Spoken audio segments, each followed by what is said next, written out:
नमस्कार विद्यार्थी मित्रांनो, 12वीच्या इयत्तेमध्ये आपलं स्वागत आहे. तर आपण आता प्रकरण 4 पाहत आहोत, बोधात्मक प्रक्रिया. बोधात्मक प्रक्रिया म्हणजे काय, अवधान आणि बोधात्मक प्रक्रियाबद्दलची जे काही संवेदन आहे, विचार प्रक्रिया आहे, अध्ययन आहे, या 4 गोष्टीचा आपण या ठिकाणी अभ्यास करणार आहोत. तर तुम्ही माझ्या चॅनलला सबस्क्राईब केलं नसेल तर सबस्क्राईब नक्की करा आणि पुस्तक समोर ठेवू शकता. ओके, कारण मी ते स्क्रीनवर शेअर करू शकत नाही, कारण मी तुमच्यासाठी स्क्रीनचं एक वेगळं PDF बनवून ठेवलेलं आहे. ओके, आता आपण अभ्यासाकडे येऊयात. तर प्रकरण 4 बोधात्मक प्रक्रिया आहे.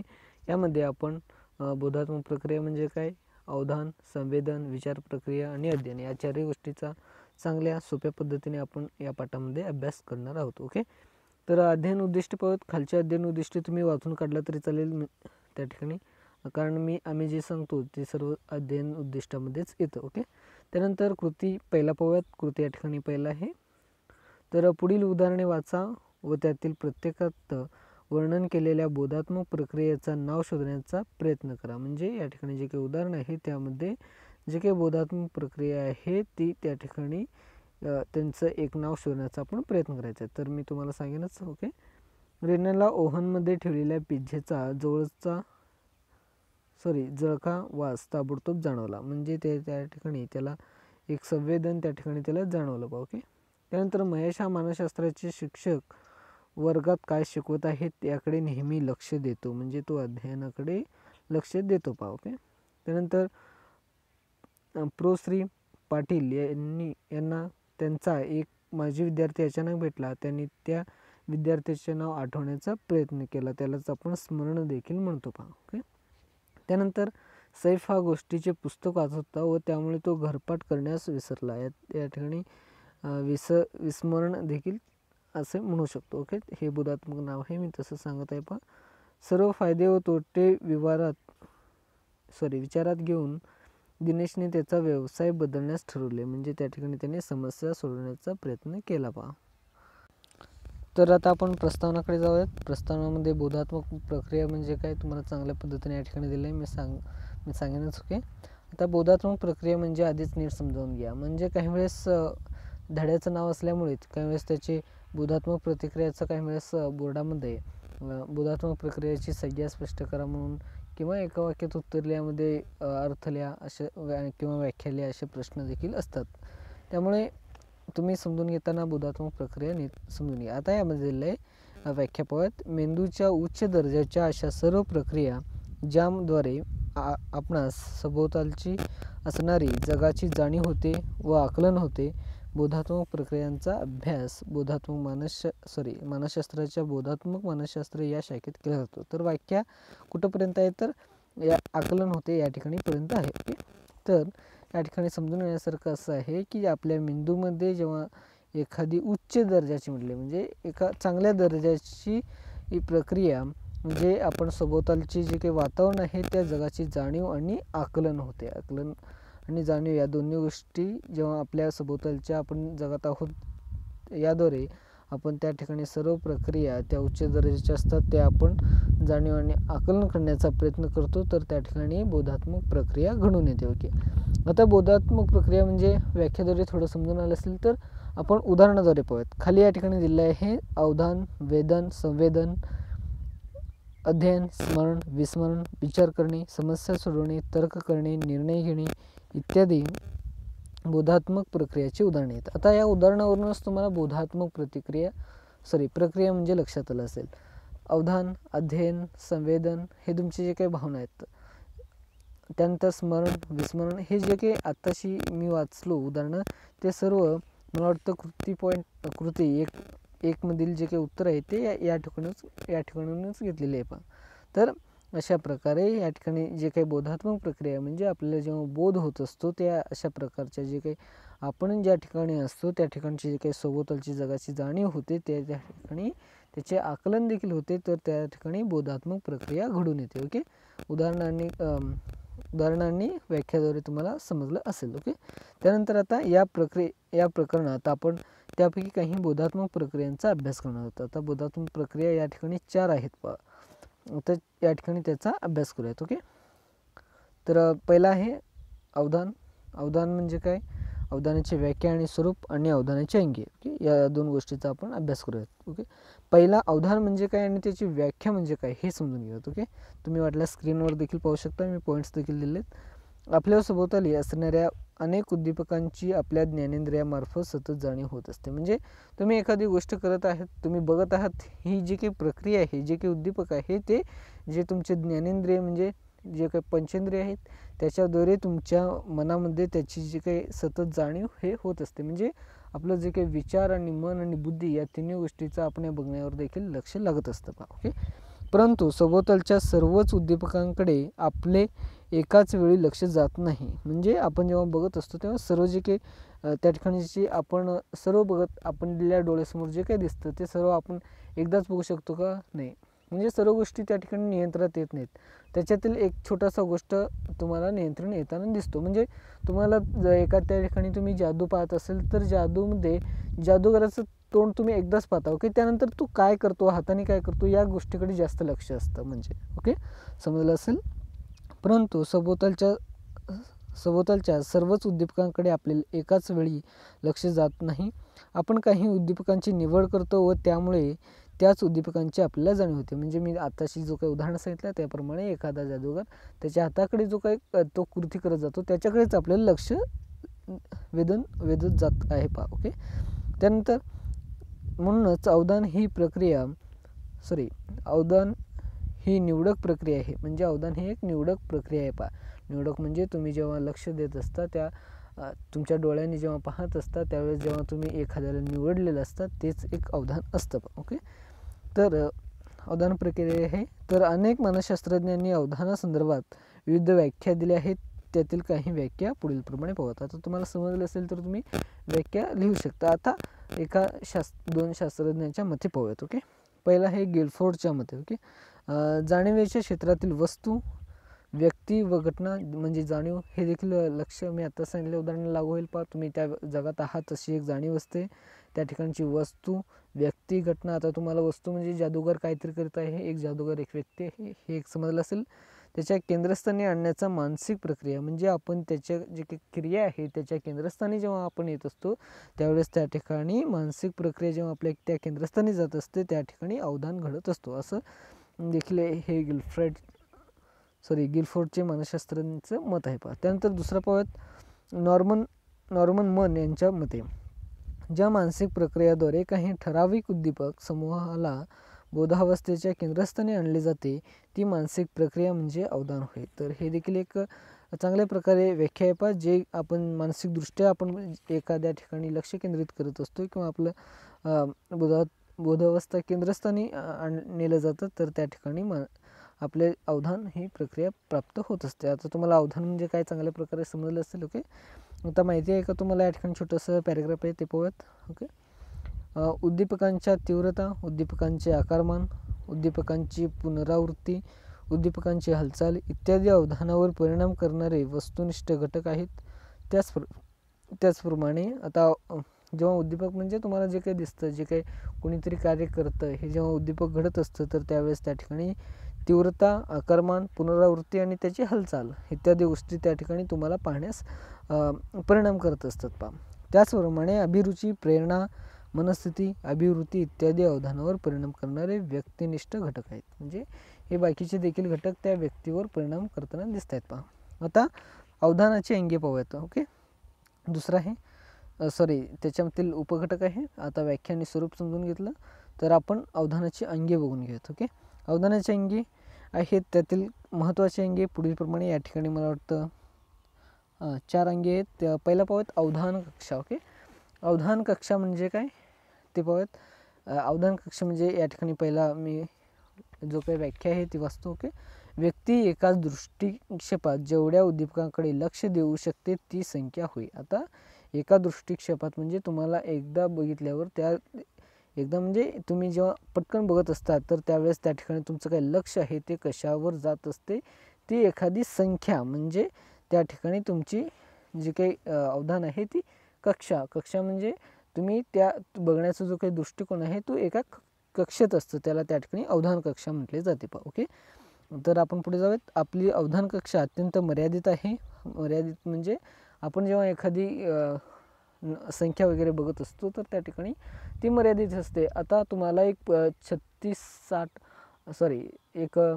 40-50 अंक दिले तर तुम्ही लगेच पाहिल्यावर लक्षात ठेवणार आहे का? नाही. अशा प्रकारे जी काही अवधानाची कक्षा असते ते देखील लिमिटेडमध्ये असते. तर सामान्य व्यक्तीची अवधान कक्षा, सामान्य म्हणजे सर्व तुम्ही सगळेच, ओके. तर 7 ते 8 अंकापर्यंत किंवा अक्षरापर्यंत मर्यादित असते. म्हणजे तुमचा जो काही 7 ते 8 अंकापर्यंत तुमची लक्षात ठेवण्याची जी काही क्षमता आहे ती असते. उदाहरणार्थ आपला मोबाईल नंबर हे उदाहरणार्थ 10 अंकापर्यंत असतं, ओके. 10 किंवा 7-8, 8 नाही, आता 10पर्यंतच आहे. 10मध्ये तुम्ही ती पटकन लक्षात ठेवू शकता तुमचा मोबाईल नंबर. अशा प्रकारे ही एक अवधान कक्षा आहे. आता मोबाईल नंबर तुम्हाला कोणीतरी विचारलं की त्यात 10च का असतात, तर त्या ठिकाणी उदाहरणार्थ 12 देखील असतात. ते 91 वगैरे असेल ते महाराष्ट्राचं, असे वेगवेगळ्या डिस्ट्रिक्टचं वगैरे असू शकतं. ते 91 महाराष्ट्राचं नाही, इंडियाचं, तर 91 हे लक्षात न ठेवता तर आपण जो काही मागील 10 अंक आहेत ते आपण लक्षात ठेवत असतो. कारण ते 10 अंक सामान्य पातळी म्हणजे तुम्हाला आणि मला आपल्याला लक्षात राहण्यासारखे जे काही अंक आहेत त्यामुळे मोबाईल नंबर हे 10 असतात, ओके. हे तुम्हाला लक्षात असेल. तुम्हाला देखील प्रश्न पडला असेल मोबाईल नंबर 10च का असतात, 2च का असत नाहीत, किंवा 12, 14, 15 असं का असत नाहीत. हे आपली प्रश्नांचं उत्तर मिळालं पहा. हे तुम्ही लक्षात ठेवू शकता. आपली लक्षात ठेवण्याची जी काही क्षमता आहे किंवा कक्षा आहे ती मर्यादित आहे, ओके. तर या ठिकाणी दिलं आहे. तर सामान्य व्यक्तीची अवधान कक्षा 7 ते 8 अंकापर्यंत किंवा अक्षरापर्यंत मर्यादित असते. म्हणूनच पोस्टाचे पिनकोड किंवा दूरध्वनी क्रमांक कधीही 7 ते 8 अंक या मर्यादेपेक्षा अधिक मोठे नसतात. पिनकोड वगैरे तुम्हाला किंवा दूरध्वनी क्रमांक म्हणजे तुमचा मोबाईल नंबर, ओके. पिनकोड तुम्ही कुठेतरी पिन वगैरे टाकत असता, उदाहरणार्थ ATMचा असू दे, तो देखील 4 अंकाचा वगैरे असतो किंवा 6 अंकाचा, किंवा तुमचा ईमेल कोड असू शकतो, इत्यादी सर्व गोष्टी, ओके. त्यानंतर आपण पाहूयात या मर्यादेपेक्षा अधिक मोठे नसतात, म्हणजे 7 ते 8 मर्यादेपेक्षा मोठे नसतात. काही वेळेस 10पर्यंत असतात पहा. वय, बुद्धिमत्ता, सराव, अनुभव इत्यादी घटकांचा अवधान कक्षेवर परिणाम होतो. म्हणजे तुमचा जर मोबाईल नंबर तुम्हाला पाठ असेल तर तुम्हाला पुढे जर जे काही पुढे 1-2 शब्द पुढे अजून 1-2 अंक जोडले तर तुम्ही लक्षात ठेवू शकाल. कारण तुमची जी काही अनुभव आहे, म्हणजे जो काही आधी तुम्ही जे काही नंबर पाठ केला त्यामध्ये तुमचा जो काही अनुभव आहे तो त्या ठिकाणी मोडल्यामुळे त्या ठिकाणी तुमचा कक्षा आहे ती वाढण्यास मदत होते. सामान्य कक्षा ह्या ठिकाणी सांगितल्याप्रमाणे 7 ते 8 इतकंच आहे, ओके. तर उदाहरणार्थ पाहूयात. सरावामुळे टेलिफोन ऑपरेटर किंवा टंकलेखक यांची अवधान विस्तार कक्षा सर्वसामान्य व्यक्तीपेक्षा अधिक असू शकते. म्हणजे काही व्यक्तींची जी काही रोज त्यांनी टायपिंग करणारे अंक असतात त्यामुळे त्या ठिकाणी त्यांचं जे काही कक्षा आहे ते त्या ठिकाणी वाढलेले दिसून येते. आता अवधान विकर्षण पाहूयात, ओके. तुम्हाला समजलं असेल. त्यानंतर दुसरा आहे अवधान विकर्षण. म्हणजे पाहूयात आपण. विशिष्ट उद्दीपकावर लक्ष केंद्रित केल्यावर काही अंतर्गत किंवा बाह्य अडथळ्यामुळे व्यक्तीचे लक्ष दुसऱ्या उद्दीपकाकडे जाते. आता आपण अवधान कक्षा बघितलं. आता अवधान विकर्षण पाहूयात. विकर्षणामध्ये तुम्ही जेव्हा एखाद्याकडे लक्ष देत असतात त्या लक्षामध्ये काही अडथळ्यामुळे किंवा काही एक दुसरीकडे वेगळं दिसत असेल तर तुम्ही त्याकडे बघता, ओके. तुमचं लक्ष तुम्हाला जर फळ्याकडे बघायला सांगितले, पण तुमच्या शिक्षकांनी जर एक नवीन चष्मा आणला असेल शाळेमध्ये किंवा त्यांनी घातला असेल तर तुम्ही तुमचं जास्त ते शिकवण्याकडे लक्ष देत नाही, पण त्यांच्या चष्म्याकडे जास्त लक्ष देतं. हे एक अवधान विकर्षणाचं तुम्हाला उदाहरण लक्षात आलं असेल, ओके. तर आपण पाहूयात. असेच जे काही उद्दीपक आहे ते दुसरीकडे जात असतं. यालाच या ठिकाणी अवधान विकर्षण असे म्हणतात पहा, ओके. त्यानंतर उद्दीपकाची तीव्रता, उद्दीपकाचे आकारमान, उद्दीपकाची हालचाल इत्यादी बाह्य अडथळ्यामुळे अवधान विकर्षण होऊ शकते. म्हणजे काही वेळेस जे काही त्याचा आकार आहे, त्याची तीव्रता आणि हालचाल इत्यादी गोष्टीवरून काही वेळेस तुमचं काही जे काही लक्ष आहे ते दुसरीकडं वळू शकतं पहा, ओके. आता आपण उदाहरणात पाहूयात. अभ्यास करत असताना शेजाऱ्याने मोठ्या आवाजात सुरू केलेल्या चित्रपटाच्या गाण्याकडे तुमचे अवधान विकर्षित होऊ शकतं. तुम्ही देखील अभ्यास करत असताना तुमच्या घरामध्ये उदाहरणार्थ TV चालू असेल तर त्या ठिकाणी जर एखादा चांगला किंवा मोठा गाणं लावले असेल तर तुमचं लक्ष जे काय आहे ते अभ्यासाकडे न जाता ते TVकडे जात असतं पहा. हे या ठिकाणी अवधान विकर्षण आहे. म्हणजे तुम्हाला समजलं असेल, ओके. उदाहरणं देखील लक्षात ठेवा. काही वेळेमुळे उदाहरणं लक्षात राहिल्यामुळे काही वेळेस हे जे काही पॉईंट्स आहेत ते लक्षात राहण्यास मदत होतात, ओके. तर काही वेळा बिघडलेले शारीरिक किंवा मानसिक स्थिती आता तुम्हाला सर्दी होत असेल आणि तुम्ही वाचन करत असेल तर त्या ठिकाणी वाचनावर लक्ष जाणार आहे का? नाही, तर तुमचं सर्दीवर लक्ष जाईल. ओके. तर अभिरुचीतील कमतरता म्हणजे तुम्हाला काही वेळेस पुस्तक वाचायला सांगितलं तर त्याच्यामध्ये तुम्हाला रुची नसेल किंवा एखादे तुम्हाला इंग्लिश पुस्तक वाचायला दिलं आणि त्याच्यात हार्ड शब्द दिले तर तुम्ही वाचू शकणार आहे का? नाही, तर त्या ठिकाणी जी काही अभिरुची आहे तुमची त्या ठिकाणी कमतरता दिसते. पहा आता मनोन्यास इत्यादी अनेक अंतर्गत अडथळ्यामुळे अवधान विकर्षण निर्माण होऊ शकतो. उदाहरणार्थ तुमचे पोट दुखत असल्यास तुमचे अवधान विकर्षित होऊ शकते. पोट दुखत असल्यावर तुम्हाला देखील बेचैनी वगैरे असतात तुम्ही. ओके.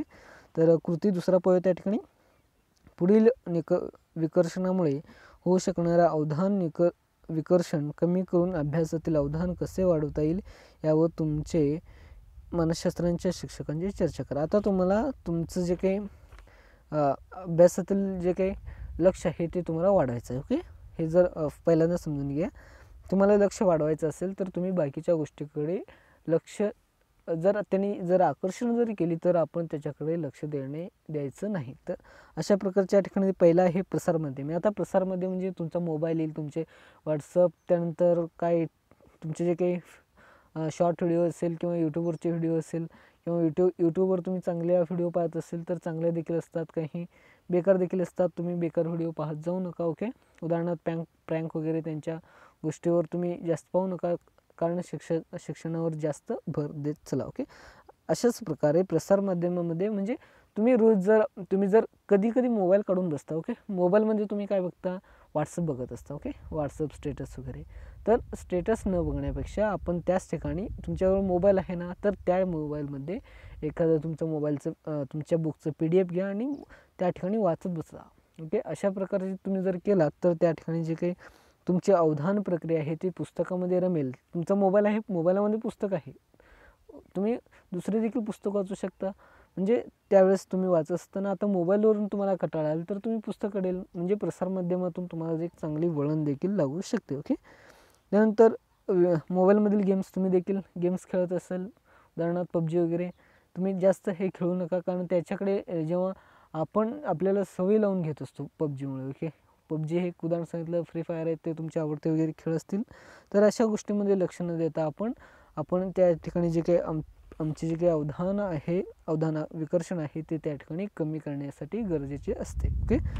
त्याचप्रमाणे परिस्थितीजन्य विकर्षण म्हणजे काही परिस्थिती वेळेस तुम्हाला त्या ठिकाणी तुमचं जे काही लक्ष आहे त्या ठिकाणी वेगळे होण्यास भाग पडते. शारीरिक अस्वस्थता तुमचे जर शारीरिक अस्वस्थता खूपच असेल तर त्या ठिकाणी तुम्ही त्यांना डॉक्टरांकडे किंवा आपल्या डॉक्टरांना भेट देऊ शकता. आता शारीरिक अस्वस्थता कसले असतात तुमच्यामध्ये, तर ते कटाळूपणा किंवा एका ठिकाणी न बसण्याची क्षमता आणि झोप येण्याची क्षमता, हे असले जे काही शारीरिक अस्वस्थता असतात त्यांना असू द्या, त्यांच्यामध्ये जोर द्या. पण तुम्हाला जर वैयक्तिक ज्यावेळेस तज्ज्ञांची गरज असते त्यावेळेस तुम्ही डॉक्टरांची मदत घेत चला, कारण शारीरिक अस्वस्थतामध्ये 2 येतात. तर तुम्ही कंटाळा वगैरे येत असाल तर तुम्हाला अभ्यासाला बसवणे हे महत्त्वाचे असते. ओके. त्याचप्रमाणे पाहूयात आपण तिसरा अवधान विभाजन. ओके. शेवटचा आहे, सेकंड लास्ट आहे. काही व्यक्ती आता अवधान विभाजन पाहूयात. विभाजन म्हणजे वेगळे. काही व्यक्ती एकाच वेळी 2 गोष्टी करताना आपण पाहतो, तुम्ही देखील करत असाल. आता तुम्ही मोबाईलमध्ये स्क्रीन देखील पाहतात. ओके. आणि माझा आवाज देखील ऐकतात. त्यानंतर तुमच्याजवळ बुक असेल, पुस्तक देखील पाहत असाल. अशा प्रकारे. ओके. उदाहरणार्थ या ठिकाणी दिलं आहे जेवणे व पेपर वाचणे, तसेच विणकाम करणे व TV पाहणे. परंतु खऱ्या अर्थाने व्यक्ती एकाच वेळी 2 गोष्टीकडे अवधान देऊ शकत नाही. म्हणजे तुम्ही लक्ष 2 गोष्टीकडे एकाच वेळी देऊ शकत नाही. काही वेळेस पहा तुम्ही, मला वाटतं स्क्रीनकडे जास्त कमी लक्ष असेल तुमचं, पुस्तकाकडे जास्त, आणि माझं जे काही बोलणं आहे त्याच्यावर तुमचं जास्त लक्ष असेल. अशा प्रकारे तुम्ही उदाहरणार्थ तुमच्या घरातील घ्या, तर तुम्ही TV पाहत असताना जेवत असतात, तर TV पाहत असताना हे जेवणे बरोबर आहे का? नाही. काही वेळेस तुम्ही हात आहे ते खाली देखील घालू शकता तुमच्या फरशीवर वगैरे. त्यानंतर अशा प्रकारे त्या ठिकाणी किंवा एखादा आपल्या खाण्यामध्ये काहीतरी अडलं असेल तर तुम्ही त्या ठिकाणी काय करत असता, तर त्या ठिकाणी आपण तसंच खात असतो. म्हणजे आपलं जे काही लक्ष असतं ते TVकडेच असतं. त्यामुळे अशा गोष्टीला अवधान विभाजन म्हणतात. पहा. ओके. तर वरील दोन्ही उदाहरणांवरून व्यक्ती एक क्रिया तांत्रिक पद्धतीने करत असते व दुसऱ्या क्रियेकडे व्यक्तीने पूर्ण लक्ष दिलेले असते. आता पूर्ण लक्ष तुमचं कुठं असेल? पुस्तक आणि मजा ऐकण्यावर. अशा प्रकारे आता टी व्ही बघण्यामध्ये लक्ष कुठं असतं? तर ते तुमचं टी व्हीवर असतं आणि जेवणाकडे कमी लक्ष असतं. जेवण हे सरावाने झालेलं असतं, त्यामुळे तुम्ही खात असता. ओके. त्यानंतर जसे पेपर वाचणे व टी व्ही पाहणे या क्रियाकडे पूर्ण लक्ष दिले जाते व जेवण व विणकाम करणे या क्रिया तांत्रिक पद्धतीने केले जातात. जेवण आणि विणकाम, जेवण हे तुमच्या सवयी आहेत, त्यामुळे ते आपोआप तुम्ही घेत असता, खात असता इत्यादी गोष्टी. आणि जे काही नवीन असतं यामध्ये जे काही तांत्रिक पद्धत असते, उदाहरणार्थ विणकाम करत असताना ते एक सरावाने झालेलं असतं. तुम्ही विणकाम हे तांत्रिक पद्धतीने म्हणजे त्या ठिकाणी जे काही तंत्र आहे ते वापरले असते, त्यामुळे त्या ठिकाणी तांत्रिक पद्धतीने ते होत असते. आणि तुम्ही नुसतं फक्त ते हे करत त्याच्यात जे काही विणकाम करण्याचं काम असतं ते सुई वगैरे टोचवणे ते करत असतं मशीन, आणि त्याप्रमाणे तुम्ही काय करत असता? तुम्ही टी व्ही बघू शकता. ओके. तर अशा गोष्टी फार कमी लोक करतात. पहा, विणकाम तुम्ही काही मोठ्या पद्धतीने देखील होऊ शकता. ओके. तर जर व्यक्तीने एकाच वेळी 2 किंवा त्यापेक्षा अधिक क्रियांकडे अवधान देण्याचा प्रयत्न केल्यास तर त्यात चुका होतात. आता तसेच म्हटलं, मी जर विणकाम करत असून टी व्ही पाहत असेल तर नक्कीच सुई वगैरे टोचेल किंवा जो काही आपलं विणकाम आहे तेच काही वेळेस चांगल्या पद्धतीने होताना दिसून येत नाही. ओके. तर व्यक्तीची कार्यक्षमता कमी होते व मानसिक गोंधळ वाढतो. मानसिक गोंधळ म्हणजे दोन्हीकडे लक्ष देणं, हे काही वेळेस तुम्हाला देखील आठवलं असेल मानसिक गोंधळ. ओके. तर आपण दुसऱ्या उदाहरणाकडे जाऊ. तर एखाद्या व्यक्तीला वर्तमानपत्रे वाचणे आणि सुई दोरा ओवणे अशा दोन्ही कार्य एकाच वेळी करण्यास सांगितली असती, व्यक्ती कोणतेही कार्य सफाईदारपणे बिनचूक करू शकणार नाही. म्हणजे त्याच वर्तमान वाचणे आणि सुई दोरा, तो जर सुई आपल्याला टोचला तर अशा प्रकारे जे काही आहे ते अवधान विभाजन हे लक्षात आलं असेल. एखादं उदाहरण तुम्हाला लक्षात ठेवू शकता, पेपरसाठी इम्पॉर्टंट असेल. पहा, तर कृती तिसरा पद, स्वतःवर पुढील प्रयोग करा व अवधान विभाजन शक्य असते किंवा नसते ते शोधून काढा. ओके. तर क्रिया पहिला आहे, एका मिनिटाच्या कालावधीत ए ते झेड अक्षरे न थांबता लिहा. झेडपर्यंत पोचल्यास पुन्हा ए पासून सुरुवात करा. आता ए टू झेड तुम्ही लिहाल, पण झेड टू ए पर्यंत तुम्ही लिहिता नाही, तर त्या ठिकाणी तुमच्या चुका होत असतात. ओके. तर दुसरा पद, क्रिया एका मिनिटाच्या कालावधीत केवळ विषम संख्या जसे की 1, 3, 5, 7, 9 मोठ्याने म्हणा, चुकीचा नोंद करा. आता 1, 3, 7, 5, 7, 9 असे म्हणेल, पण पुढे जेव्हा जात असाल तर त्या ठिकाणी तुम्हाला चुका आढळतील. ओके. तर क्रिया तिसरा पद, एका मिनिटाच्या कालावधीत क्रिया 1 व क्रिया 2 एकाच वेळी करा. म्हणजेच 1 ते झेड अक्षरे न थांबता लिहा व त्यावेळेची विषम संख्या मोठ्याने म्हणा. तर या ठिकाणी तर मोठंच गडबड होईल तुम्हाला. ओके. आता तुम्हाला या ठिकाणी क्रियामध्येच तुम्हाला गडबड झालं असेल. ओके. म्हणजे मी वाचल्यावरच तुम्हाला गडबड झालं असेल. तर ए टू झेड आहे ते लिहा न थांबता, म्हणजे ABCD के असं लिहित चला, आणि मोठ्याने 1, 2, 3, 4 AB 1, 2, 3, 4 असं तुम्ही लिहित असताल तर त्या ठिकाणी चुका तर आढळतातच. ओके. तर आता चौथा पॉईंट शेवटचं, म्हणजे याच्यातील अवधानातील शेवटचं आहे. तर या ठिकाणी अवधान दोलन, घड्याळाच्या, आता अवधान दोलन पाहूयात. ओके. घड्याळाच्या लोलकाप्रमाणे अवधानाचे आंदोलने होत असतात. आपण दीर्घकाळ एकाच उद्दीपकाकडे अवधान देऊ शकत नाही. म्हणजे आपण हे घड्याळाच्या काट्यासारखे असतं, आपलं लक्ष एकाच ठिकाणी न थांबलं नसतं. आपलं लक्ष माहिती आहे, आपलं अवधान माहिती आहे आपल्याला. ओके. अशाच प्रकारे जे काही आपलं लक्ष आहे ते एकाच गोष्टीकडे राहणार का नाही. तुम्ही जर तुमचे जर शिक्षक तुम्हाला शिकवत असतील तर तुमचं शिक्षकाकडे लक्ष असेल, पण शेजारचा मित्र जर काहीतरी करत असेल तर त्याच्याकडे लगेच लक्ष जातं आपलं. अशा प्रकारे. ओके. तर आपले अवधान काही सेकंदासाठी एका उद्दीपकाकडून दुसऱ्या उद्दीपकाकडे जाते व तिथून पुन्हा मूळ उद्दीपकाकडे येते. म्हणजे तुमच्या मित्राकडे लक्ष येईल, पुन्हा तुमच्या शिक्षकाकडे. ओके. अथवा येथे यालाच अवधान आंदोलन असे म्हणतात. आता अवधान आंदोलन समजलं असेल, म्हणजे एका गोष्टीकडे आपण लक्ष केंद्रित करू शकत नाही आणि केंद्रित करत असताना दुसऱ्या गोष्टीकडे लक्ष आपलं जात असतं आणि पुन्हा ते दुसऱ्या गोष्टीकडून प्रथम गोष्टीकडे लक्ष येत असतं. ओके. तर या ठिकाणी दिलं आहे, अथवा अभिरुचिता कमतरता, दुसऱ्या उद्दीपकाचे अधिक विकर्षण स्वरूप इत्यादी कारणामुळे अवधान आंदोलन घडून येते. आता उदाहरणार्थ पाहूयात. जेव्हा तुम्ही तुमचे शिक्षक काय शिकवत आहेत याकडे अवधान देत असता, जेव्हा काही क्षणासाठी तुमचे अवधान शेजारी बसलेल्या मित्राकडे किंवा वर्गाबाहेर उभ्या असणाऱ्या शिक्षकाकडे जाते व परत तुमचे शिक्षक काय शिकवत आहेत याकडे तुमचे अवधान जाते. हे तुम्हाला समजलं असेल. उदाहरण मी आधी देखील सांगितले आहे. ओके, तर आता आपण तिसरं पाहूयात, संवेदन. ओके, आता संवेदन म्हणजे काय, संवेदनाबाबतीत संबंधित जे काही तथ्य आहेत ते देखील आपण समजून घेऊयात. ओके, तर संवेदन म्हणजे काय ते पाहूयात. आधी एक कृती आहे ते पाहूयात. पुढील काल्पनिक परिस्थितीचा विचार करा व संवेदनाचे स्वरूप जाणून घ्या. ओके, तर समजा या ठिकाणी पहिला आहे, या ठिकाणी पहिला काल्पनिक परिस्थिती विचार करूयात. समजा एखादी व्यक्ती तुम्हाला अवगत नसलेल्या भाषेत म्हणजे चिनी भाषेत, म्हणजे तुमचं आता अवगत नसलेली भाषा तुम्हाला उदाहरणार्थ कन्नड देखील असू शकते, त्यानंतर तमिळ देखील असू शकते, जे तुम्हाला माहिती नाहीत, अवगत नाहीत म्हणजे. ओके, अशा परिस्थितीत चिनी भाषेचा तुम्हाला पूर्वानुभव नसल्यामुळे ती व्यक्ती नेमके काय बोलत आहे याचा तुम्हाला अर्थबोध होणार नाही. म्हणजे तुम्ही समोरची जी एक व्यक्ती आहे ते दुसऱ्या लँग्वेजमध्ये बोलली तर तुम्हाला समजणार आहे का, नाही.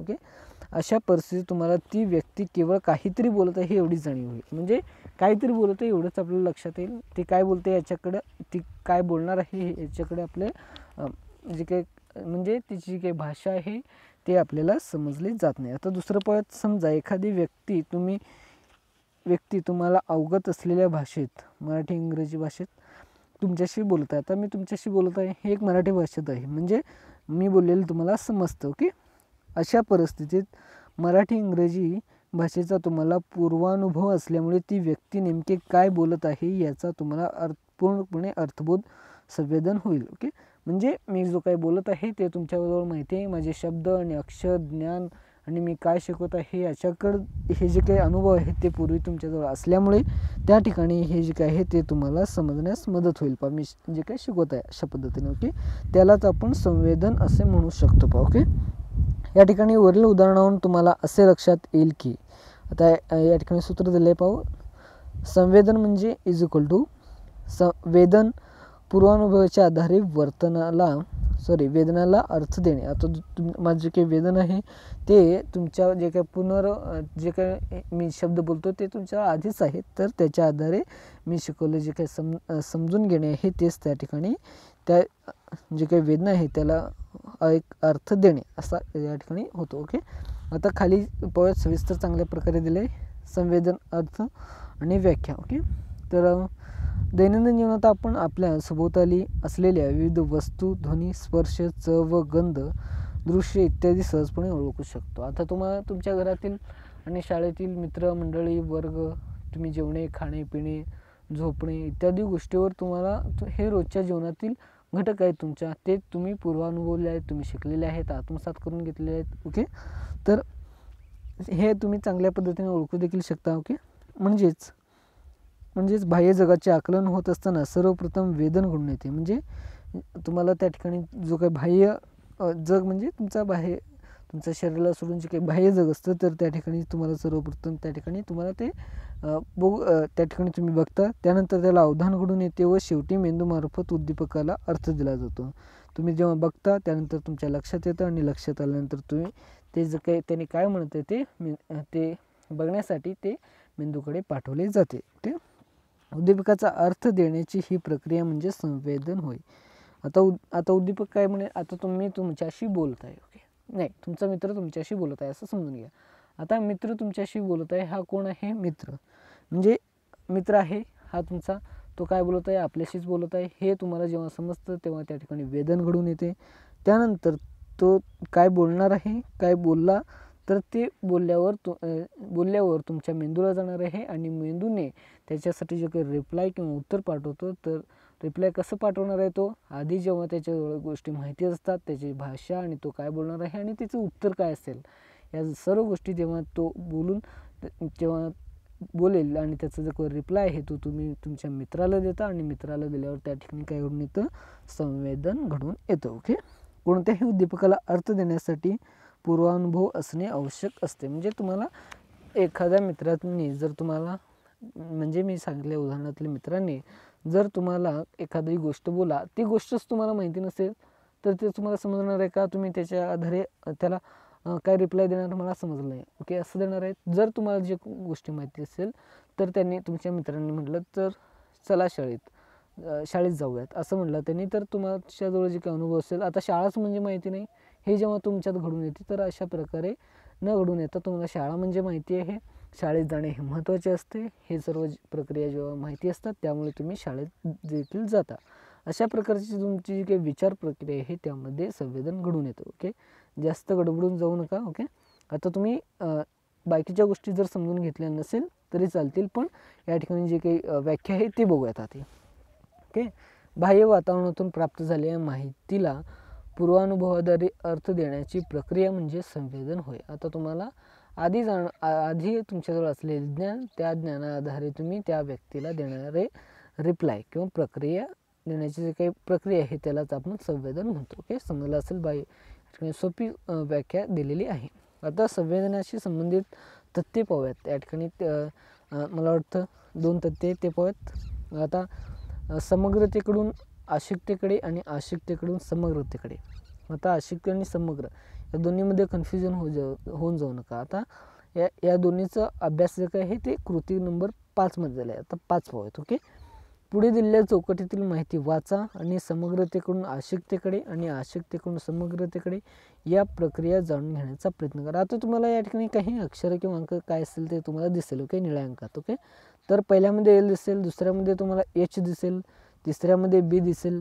किंवा तुम्हाला हे जाणवलं का, तर एल त्यानंतर 14 आहे, त्यानंतर 13 आहे, हे जाणवलं. तर हे जे काय आहे हे तुम्हाला कन्फ्युजन होऊ शकतं. म्हणजे याचे जे काही ज्ञान आहे ते तुम्हाला ऑलरेडी नाही, आणि असलं तरी पण ते तुम्हाला बी कसं असेल, तुम्हाला हे जोडलेले असतील, आणि एच जो काय आहे तो देखील जोडलेला असेल, किंवा 14 जो काय आहे त्याचा जो काही टोक आहे तो जरा वरती आलेला असेल. अशा प्रकारे ओके, तुमच्यापैकी अनेकांना वरीलपैकी तिसऱ्या उद्दीपकांचे 13 असे स्वरूपाच्या संवेदन न होता बी असा इंग्रजीतील मुळाक्षराच्या स्वरूपात संवेदन झाले असावे. म्हणजे या ठिकाणी जो काही दिलेला 13 आहे तो अंक तुम्हाला दर्शवेल, तो बी आहे का 13 आहे हे तुम्हाला चांगल्या प्रकारे समजून येणार नाही. ओके, याला समग्रतेकडून आशिकतेकडे प्रक्रिया असे म्हणतात. आता तुम्हाला या ठिकाणी जे काही दिलं आहे ते म्हणजे 13 हे तुम्हाला दिसेल, पण तो बी असा आहे, असं इंग्रजी मुळाक्षराचे स्वरूप संवेदन झाले असावे असे तुम्हाला वाटते. ओके, यालाच समग्रतेकडून आशिकतेकडे म्हणतात. ओके, हे तुम्हाला समजलं असेल. आता समग्रतेकडून आशिकतेकडे ते पाहूयात. ओके, आपल्या होणाऱ्या प्रत्येक जाणीवाकडे आपले लक्ष दिले असता आपल्या ज्ञानेंद्रियात ताण पडते. त्यामुळे बऱ्याच वेळा एखाद्या उद्दीपकाला अर्थ देत असताना आपल्या मेंदू संदर्भाचा किंवा ज्ञानाचा वापर करतो. म्हणजे आपला जो काही मेंदू आहे तो आपल्या ज्ञानेंद्रियावर ताण पाडतो. म्हणजे तुम्हाला हे 13 आहे का बी आहे का 14 आहे का याचे हे तुम्हाला चांगल्या प्रकारे समजण्यासाठी आपण काय करतो, विचार करतो. म्हणजे मेंदूला थोडंसं ताण देत असतो. ओके, म्हणजे आधी जो काय ज्ञान आहे तो आहे का आपल्याकडे, म्हणजे या संबंधित माहिती आहे का ते चेक करत असतो. ओके, या प्रक्रियेला समग्रतेकडून आशिकतेकडे म्हणतात. ओके, तुम्हाला समजलं असेल, सोपे आहे.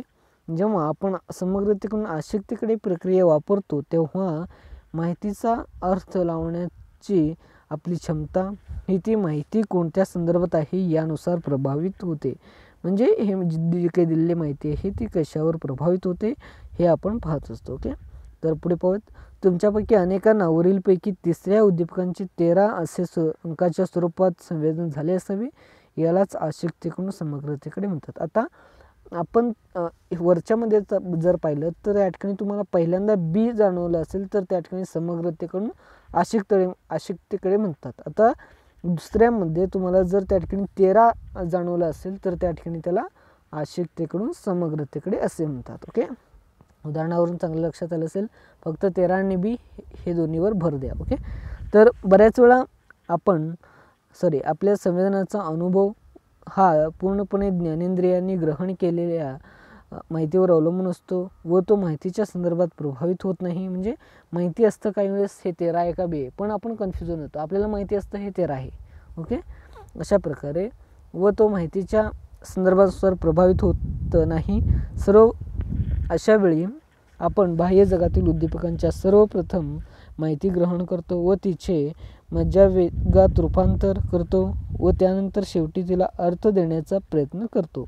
म्हणजे त्या ठिकाणी आपले जे काही माहिती आहे ते चेक करत असतो आणि त्यानंतर त्याला एखादा अर्थ देण्याचा प्रयत्न करतो. या प्रक्रियेस आशिकतेकडून समग्रतेकडे असे म्हणतात. ओके, तर आशक्तीकडून समग्रतेकडे ही प्रक्रिया ज्ञानेंद्रियामार्फत ग्रहण झालेल्या उद्दीपकाचे स्वरूप होते व मेंदूत त्या उद्दीपकाला अर्थ देण्यासाठी कार्यरत राहते. म्हणजे त्या ठिकाणी जे काही ज्ञानेंद्रिय म्हणजे आपले डोळे आहेत ते आपण आताशी पाहिलेलं उदाहरण ते आपण डोळ्यांनी पाहिलं, त्याद्वारे आपण मेंदूत ग्रहण केलं आणि त्या जे काही दिसलेले जे काही उद्दीपक आहे त्याद्वारे त्या ठिकाणी अर्थ देण्यास आपण कार्य केलं पहा. ओके. त्यानंतर आपण समग्रतेकडून आशक्तीकडे आणि आशक्तीकडून समग्रतेकडे असे पाहिलं. हे आपण पाहिलं. तर दुसरा पाहूयात आपण संवेदनाची संघटन तत्वे. आता जाणीवांना संघटित करून त्याकडे अर्थपूर्ण संपूर्ण स्वरूपात पाहण्याची मेंदूत क्षमता असते. मेंदूच्या या क्षमतेचा अभ्यास सर्वप्रथम जर्मन मानसशास्त्रज्ञ मॅक्स वर्धायमर यांनी 1923 मध्ये केला. याला संवेदनाची संघटन तत्वे येतात असे म्हणतात. आता संवेदन संघटित तत्वे म्हणजे जे काही आपल्या मेंदूत जी काही क्षमता असते पहा, एखादी स्वरूप आपण पाहिलं, एखादी अर्थपूर्ण व्याख्या पाहिली, तर ते आपल्या मेंदूत असताना जी काही क्षमता असतात त्या क्षमतांचा सर्वप्रथम आपण जेव्हा विचार करत असतो तर त्या ठिकाणी जे काही संघटन जे काही तत्वे असतात ते त्या संवेदनाशी संबंधित असतात पहा. तर त्या संवेदना आपण जेव्हा आठवतो तर त्या ठिकाणी संघटन तत्वे असे घडून येते पहा. संवेदनाची काही संघटन तत्वे पुढील प्रमाणे आहेत.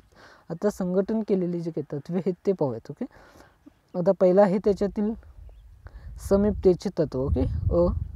तर संवेदनाच्या या तत्वानुसार जे उद्दीपक एकमेकांच्या समीप असतात त्यांचे एकत्रितपणे संवेदन होते व जे उद्दीपक एकमेकांपासून दूर असतात यांचे एकत्रित संवेदन होत नाही. आता म्हणजे तुम्हाला या ठिकाणी खाली दिलेल्या उदाहरणाद्वारे चांगल्या प्रकारे समजून येतं, त्यामुळे उदाहरणं दिलेली असतात.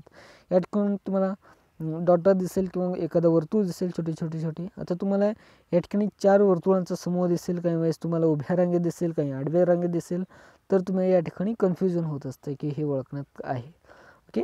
तर या ठिकाणी खाली जो काही पॉईंट्स आहेत त्याच्या खाली पाहत, या आकृतीत आपणास ठिपक्यांच्या जोड्यांच्या ओळी असे प्रत्येक ओळीचे संवेदन होते.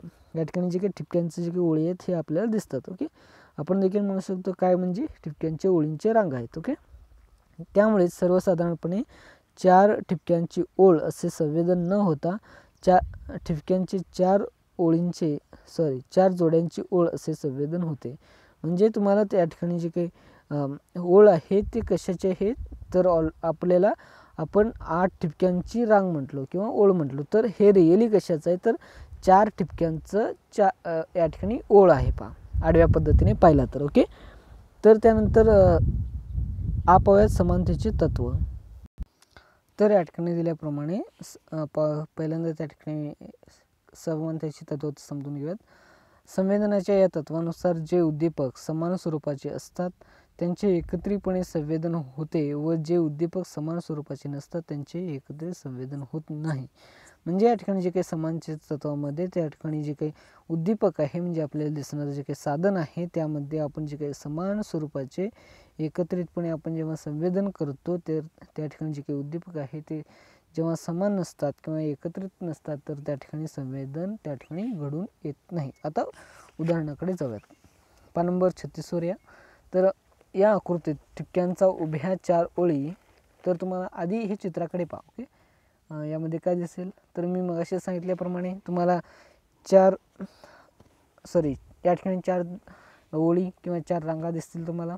ओके. आता जे काही गुणाकार आणि वर्तुळ आहे त्यांचे जे काही 2 चे जे काही ग्रुप आहे त्याचप्रमाणे 2 ओळी आहेत असे हे खरे तर चांगल्या पद्धतीने जेव्हा समानतेच्या तत्वानुसार आपण पाहतो तर असे समजून येईल. तर खाली काय दिले ते पाहूयात.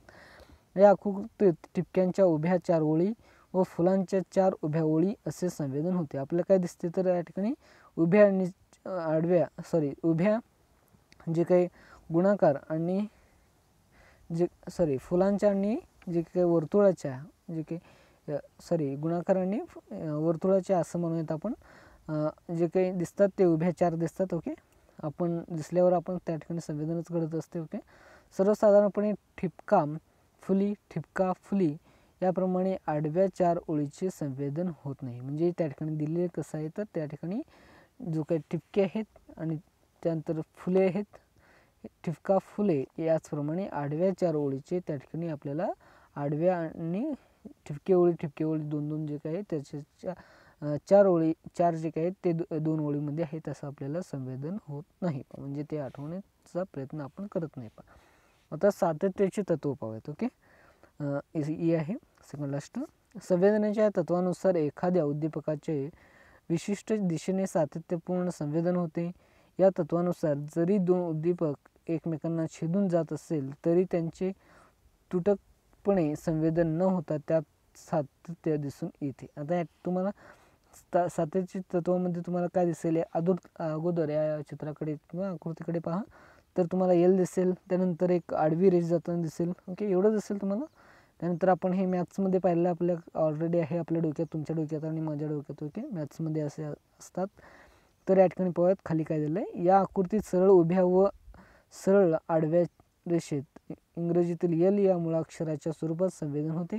एल आहे, त्यानंतर आडवा एक छेदून गेलेलं रेष आहे ते दिसेल आपल्याला, व एल या छेदून जाणाऱ्या तिरक्या रेषे स्वतंत्रपणे एक सलग तिरकी रेघ म्हणून संवेदन होते असे आपल्याला आठवते, असे आपण म्हणू शकतो. बघितल्यावर आपल्या जवळ असणारे ज्ञान आहे त्यामुळे आपण संवेदनाद्वारे असे आपण सांगू शकतो. ओके, तर या ठिकाणी दिलेलं आहे सर्वसाधारणपणे आपणास तेथे भिन्न दिशेने जाणाऱ्या 4 स्वतंत्र रेषा असे संवेदन होते. म्हणजे त्या ठिकाणी 4 रेषा दिसेल तुम्हाला, ते आपण जाताना आपल्याला लगेच लक्षात येत नाही. पहा. ओके, तर आपण लास्ट पाहूयात समानतेचे तत्व. ओके, संवेदनाच्या या तत्वानुसार एखाद्या उद्दीपकाचे स्वरूप अपूर्ण असेल तर त्याचे संवेदन होताना त्या अपूर्ण उद्दीपकाचे पूर्ण स्वरूप मेंदूवर पाहिले जाते. म्हणजे आपण जेव्हा पाहत असतो तर ते काही वेळेस ते अपूर्ण असतं तर आपण पूर्ण पद्धतीने पाहत असतो. उदाहरणार्थ खाली देखील दिले ते पाहूयात. ओके, तर आपल्या मेंदूद्वारे उद्दीपकाची अपूर्ण जागा भरल्या जातात व अपूर्ण उद्दीपकाला अर्थपूर्ण आकृती स्वरूपात पाहिले जाते. आपण त्रिकोण कसं पाहिलं तर जेव्हा आकृती बंद असतो ते, आता या ठिकाणी त्रिकोण दिसेल, आपण काय म्हणाल, मी आता म्हटलो त्रिकोण, हे त्रिकोण आहे का, नाही, तर हे खाली दिलेलं नाही म्हणून, पण हे चौकोन आहे, मी चौकोन म्हणेन याला, कारण याबद्दल गोष्ट मला माहिती आहे चौकोन कशा पद्धतीने असते. आणि जे काही रिकामे आहेत त्या ठिकाणी कोपरे काढलेले आहेत ते त्या ठिकाणी आपण त्याच्याकडे आपल्याला कमी लक्ष जात असतं. तर खाली अशाच पद्धतीने दिले आहे. पहा, या आकृतीत आपण रिकाम्या जाग्या भरतो आणि आपणास या आकृतीचे त्रिकोण व चौकोन असे संवेदन होते. सर्वसाधारणपणे येथे आपणास वेगवेगळ्या दिशात जाणाऱ्या 3 किंवा 4 स्वतंत्र रेषा याप्रमाणे संवेदन होत नाही. म्हणजे या ठिकाणी 4 रेषा आहेत, या त्रिकोणामध्ये 3 आहेत, इकडे 4 आहेत, असे आपण मी म्हणलो का, नाही, मी काय म्हणलो, त्रिकोण आहे, ही माझी संवेदन दृष्टी आहे. हे अशीच तुमच्या देखील असते. पहा. ओके, तुम्ही देखील याला पाहिल्यावर त्रिकोणच म्हणाल. ओके, तर त्यानंतर विचार प्रक्रिया हे आपण पुढच्या व्हिडिओमध्ये अपलोड करूयात. ओके, व्हिडिओचे 2 पार्ट होतील. पहा, तर मी इथेच थांबतो. त्यानंतर तुमच्यासाठी स्क्रीनवर पहा तुम्ही इम्पॉर्टंट क्वेश्चन आहेत काही. तर संवेदनाची संघटन तत्वे सविस्तर उत्तरल्या. त्यानंतर संवेदनाची अंगे स्पष्ट करा. संवेदन म्हणजे काय, बोधात्मक प्रक्रिया म्हणजे काय, या सर्व गोष्टीचा आपण अभ्यास केलेला आहे ऑलरेडी. त्याद्वारे तुम्ही हे उत्तरे तुम्हाला नोट घेऊ शकता किंवा तुम्ही याची तयारी करू शकता. ओके, त्यानंतर तुम्ही चॅनलला नक्की सबस्क्राईब करा. या स्क्रीनचं जर PDF पाहिजे असेल तर लिंक डिस्क्रिप्शनमध्ये आहे, तुम्ही टेलिग्रामला भेट देऊ शकता, त्या ठिकाणी देखील ह्याचे PDF उपलब्ध असतात. ओके, दुसऱ्यांना देखील शेअर करत जावा. तुमचे काही समस्या असतील ते कमेंट बॉक्समध्ये लिहित जावा. ओके, त्यानंतर आता मी इथेच थांबतो. जय हिंद, जय भारत.